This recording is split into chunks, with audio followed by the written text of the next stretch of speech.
So hello guys, good evening. Time check 6:56 PM. Meron tayong Mitsubishi Montero.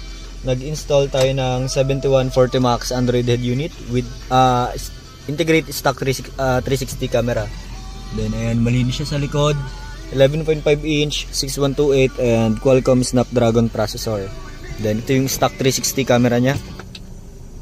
Ayan. Trajectory working, left and right. Ayan.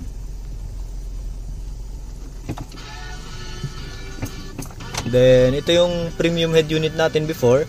Meron siyang application tulad ng Waze, Maps, Netflix, YouTube, Spotify, Google Play, and etc. So pwede ka pang mag-download ng iba't ibang application via Google Play. Then meron din siyang built-in DSP or DTS.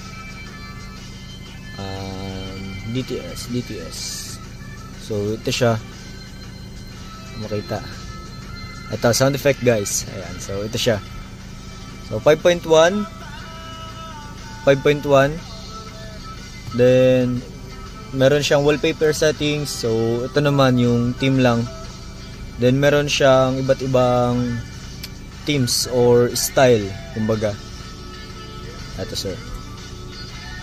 So ayan. Pwede ka mamili ng iba't ibang themes or style ng home screen or pinaka-interface ng head unit na gusto mo. Then meron siyang Android Auto and Apple CarPlay, wireless, then pwede ring wired. Then may audio setup si sir. Yan. So naka-setup siya dito, then meron siyang speaker sa likod. Then may subwoofer.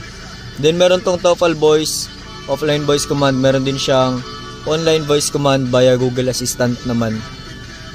So, yun lang. Ito yung 11.5 inches Optimus Android head unit na 7140 Max. So, yun lang. Thank you.